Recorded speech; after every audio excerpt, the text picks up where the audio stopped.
Hi, I'm Chris Howard with the University of Maine Cooperative Extension. I'm here today at the Frederic Farm in Starks, Maine to talk with Paul Frederic about his farming experience and using crop insurance.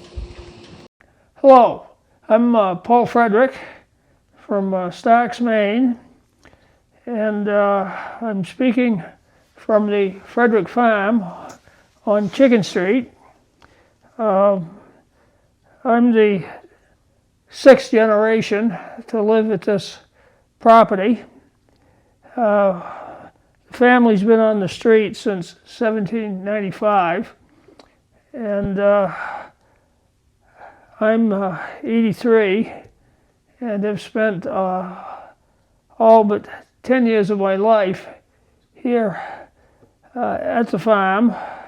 We were still milking cows when I came back from Illinois, and we continued to do that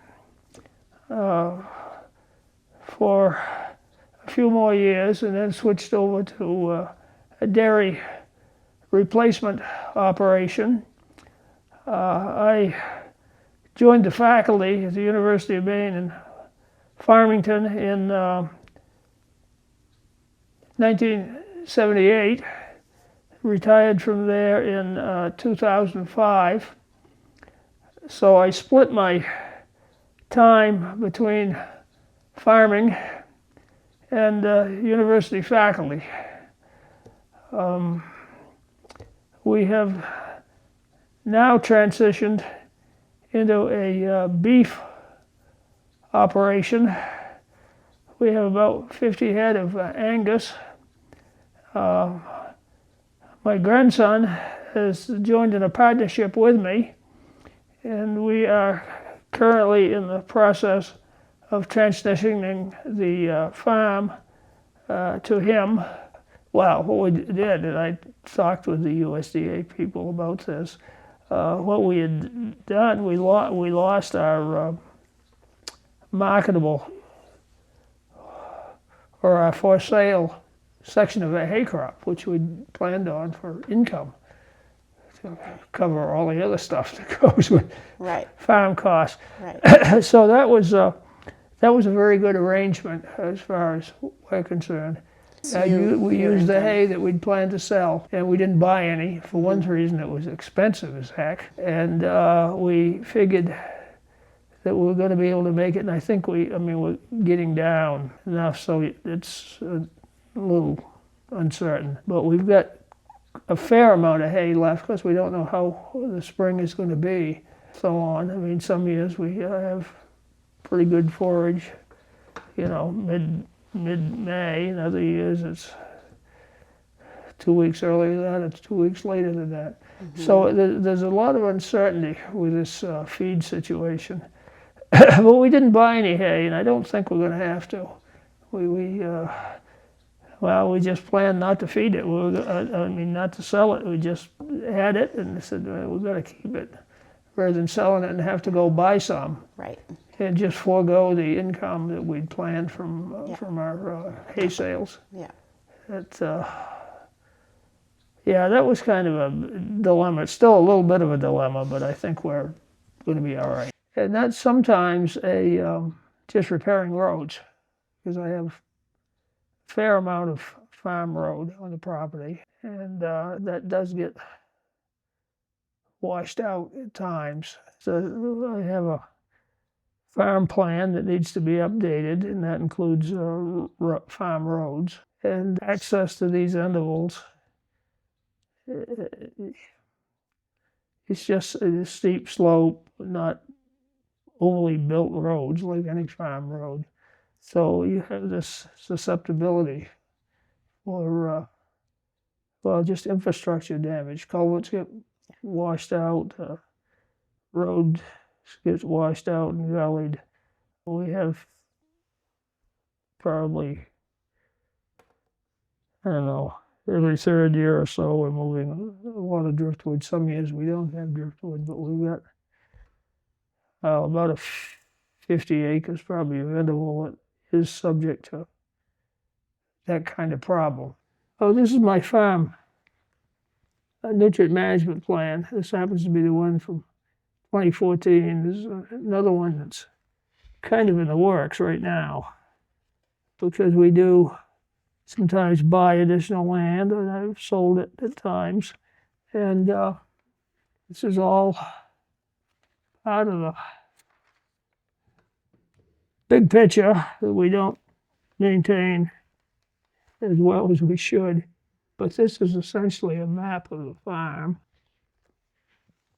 right there.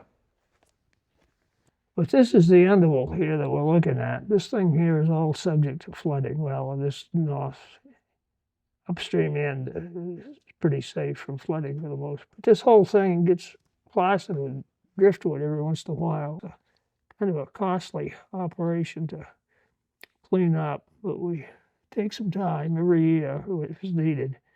Get down there and just spend a few days cleaning up the driftwood.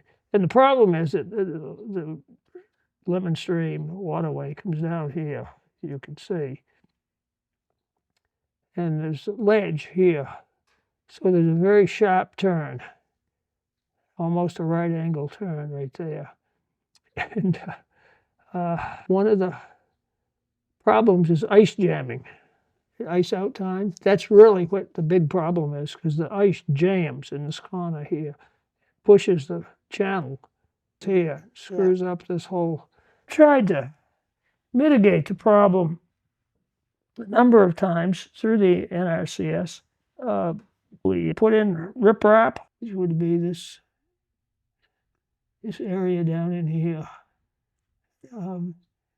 So that's remained a problem child ever since I've been farming, and my father or my grandfather. We tried to put in some buffer vegetation, but that didn't work. We tinkered with that for probably 20 years and could never get it take down. It would have protected this area down here pretty well. Yeah. But we have a strategy. We don't know if it's going to help much or not. There's always something that comes along, somewhat anticipated. So yeah, you can't have a plan that is not a life. You got to have a plan that's flexible and tuned to changes. And don't put all your eggs in one basket. You just can't, because that's probably a plan for disaster. And knowing what way to go is just an educated guess. And one of the other things with my teaching career, I didn't always have the amount of time I needed to do things the proper way. But every farmer complains about that. And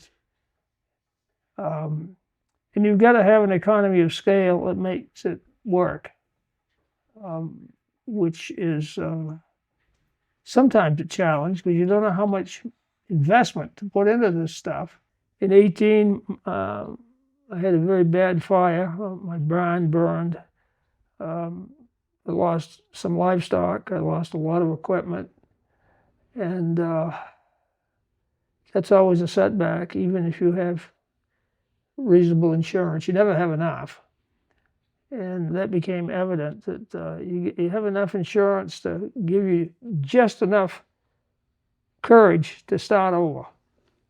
That's good insurance, because often you have some kind of a disaster like that, and you never fully recover. And this operation's never fully recovered from stuff. And the barn had stuff stored in it from the early 1800s. And I still don't know. I don't have a full inventory of what burned up. And you don't realize that something's missing until 3 years later. You go to look for it, and then you say, that must have burned up in the fire. Because, you don't maintain inventories for decades and decades. And my grandson, a few years later, said he'd like to take over the farm. And that's where we are. We're in that transition. Now we formed a LLC, and he's put a lot of money into it. I've put a lot in this transfer, bought a lot of additional equipment, quite a few head of cattle, some we raised, but Some we purchased, and he's marketing beef by the package as well as whole or half animals. He still works. I told him don't give up his day job. He's going to need it to support the farm. And that's turned out to be true, because you need to have some operating capital. And without that, you're just stuck. You may have great plans, but if you don't have any resources to implement them, it's terribly discouraging.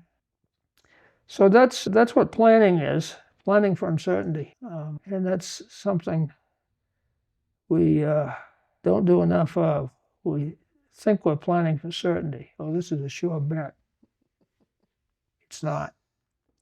Don't give up the day job. You're going to need it to support the farm. And that's true as you're getting going. So you have in-house labor or cheap labor until you get going. And that means, expanding that herd maybe to 150 milkers.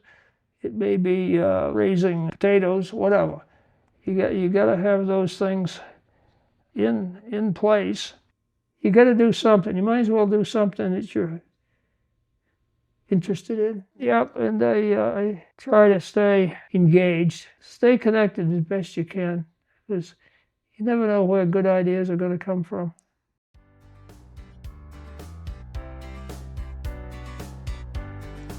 University of Maine Cooperative Extension is an equal opportunity institution and provider committed to non-discrimination. For more information, visit extension.umaine.edu/non-discrimination.